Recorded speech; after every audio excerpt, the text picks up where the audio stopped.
எல்லோருக்கும் நமஸ்காரம். நான் சாலை ரவி பேசுறேன். சாலையாண்டவர்கள் பொங்கலோ பொங்கல். மகர சங்கராந்தி என்று சொல்லக்கூடிய மகர ராசியில சூரியனானது நுழையக்கூடிய ஒரு காலம்.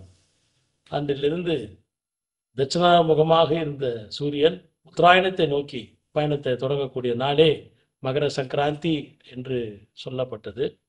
6 மாத பயணம் முடிந்து தன்னுடைய பயணத்தை மாற்றிக்கொண்டு மீண்டும் உத்தராயண திசையத்திற்கு போகக்கூடிய ஒரு நாளே மகர சங்கராந்தி. இதையே தை பொங்கல், தை மாதத்தின் முதல் நாளை தை பொங்கல் என்றும் உழவர் திருநாள் என்றும் பண்டை புராதன காலம் தொட்டு இது ஒரு வழக்கமாக சடங்காக சக்கரை பொங்கல் வெண்பொங்கல்னு செஞ்சு நல்லா சாப்பிட்டுட்டு இருந்தோம். ஆனால் சாலையாண்டவர் காலத்தில் வந்துதான் இதை அந்நிய பாவம் பொங்கி இன்னார் அலைந்ததை வேறறுத்து நன்னெறி புண்ணியம் பொங்கி பொங்கி வர பொங்கலோ பொங்கல் என்று அவங்க சொன்னாங்க. நம்ம நினைச்சதெல்லாம் பொங்கல்னு சாப்பிட்றதுன்னு. ஆனால் இந்த பொங்கலுக்கு அந்த பெருமான் ஒரு கட்டியம் கூறும்படியாக ஒரு வார்த்தை ஒன்று சொல்லியிருக்கிறாங்க. அது என்ன? இடரும் இறுதி நாளில் இத்தூளத்தை விட்டு உன்னை புகழுடம்பில் தேற்றி ஏற்றி மகிழ்ச்சி பொங்க செய்து வைப்பதுவே பொங்கல். இது ஒரு மிகப்பெரிய ஒரு விடிவு என்று தான் இதை சொல்லணும். ஏன்னா இப்படியான ஒரு செயலுக்கு பேர் தான் பொங்கல்னா மகிழ்ச்சி பொங்க அப்படின் போது தமிழ்ல இந்த பொங்கலுக்கு இந்த பேர் பெரிய வல்லினம் போடணும் வெள்ளினம் போடணும் அப்படின்ற எந்த சிக்கலும் கிடையாது. ஆக மொத்தம் பொங்கல்னாலே உன் முகத்துல மகிழ்ச்சி பொங்கணும், அதான் பொங்கல் அப்படின்னாங்க. அப்ப மகிழ்ச்சி பொங்கக்கூடிய நாளாக இருப்பதுன்னா மெய்மை துறக்கம் பெற்று அறிவாகார நிலையில சாகா கல்வி பயின்று மரணமில்லா பெருவாழ்வு என்ற ஒரு நிலையை அடைய வேண்டியதாக இருக்குமே. அதுவே நித்திய மகிழ்ச்சிக்கான வாழ்வு வரமாக அமைக்கப்பட்டிருப்பதுவே பொங்கல் என்று அவங்களும் அதை வெளியாக்கி வச்சிருக்காங்க. இவ்வளோ பெரிய செயலை உள்ளடக்கி கொண்டிருப்பதை இன்னைக்கு உழவர் திருநாள். இது ஏன் உழவர் திருநாளாக வந்தது அப்படின்ற ஒன்று பார்க்கும்போது, சுழன்று ஏர் பின்னியது உலகம் அதனின் உழன்றும் உழவே தலை அப்படின்னு சொல்றாங்க. இன்னைக்கு உழவு பாட்டில் எத்தனையோ டெக்னாலஜி ஏர் உழுறதை விட டிராக்டர் போட்டு உழுது ரொம்ப ஈஸி. 1 ஏக்கரை உழணும் அப்படின்னு சொன்னாக்கா 10 நாள் ஆகும் மாடு கட்டி ஏர் உழுறதுக்கு. ஆனால் இது டிராக்டர்னாக்கா ஒரே நாளில் உழுது போட்டு வந்துடுவோம். 1 ஏக்கரை 1 ஏக்கரில் 2 ஏக்கர் கூட ஓட்டி முடிச்சுடுவாங்க.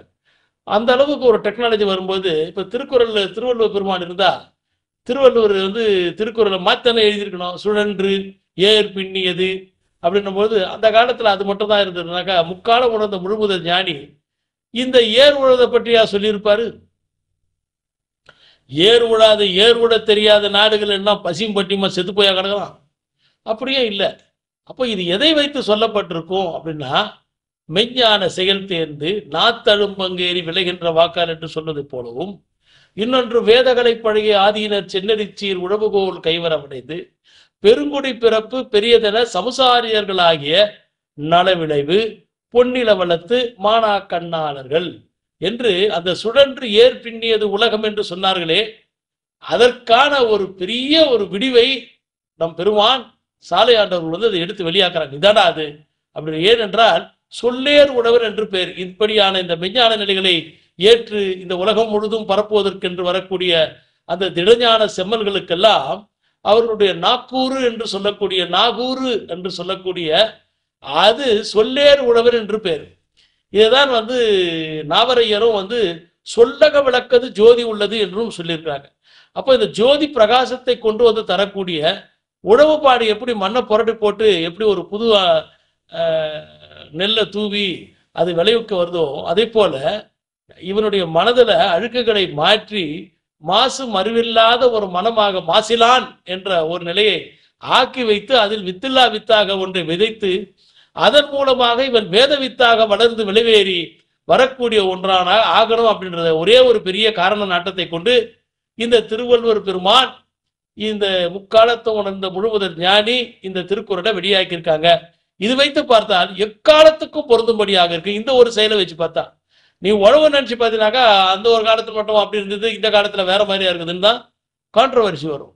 அப்படி இருக்கும் பொழுது சுழன்று ஏற்பில்லியது உலகம் அதனின் உழன்றும் உழவே தலையாக இருக்குது என்று சொன்னால் அந்த உழவுப்பாடு என்பது பெரியோர்கள் திருக்கரத்தில் இருக்குது. அந்த ஞான செங்கோலை ஏற்று வரக்கூடிய அந்த ஞான செம்மல்கள் நம்முடைய கடினமான மனதை உழுது அதை பண்படுத்தி அந்த வித்தில்லா வித்தை விதைக்க செய்து அதை விளைவரை செய்யக்கூடிய ஒன்றாக ஆக்கி வைக்கக்கூடிய ஒரு அரும்பெரும் செயலையை பொங்கல் என்றுதான் சொல்லியிருக்கிறாங்க. இது இத்தனையே எதுக்காகனாக்கா அதுக்கு ஆன்சர் தான் இப்ப நம்ம படிச்ச அந்த திருவாக்கியம். ஆண்டவருடைய இடருறும் இறுதி நாளில் அதுல தூளத்தை விட்டு உன்னை புகழுடம்பில் தேற்றி ஏற்றி மகிழ்ச்சி பொங்க செய்து வைப்பதுவே பொங்கல். இந்த அரும்பெரும் செயலை வைத்து பார்க்கும்போதுதான் இந்த பொங்கலுடைய சிறப்பு என்னன்னு தெரியும். அப்படின்னும் போது இந்த மகர ராசி என்று முதல்ல ஆரம்பிச்சோம்.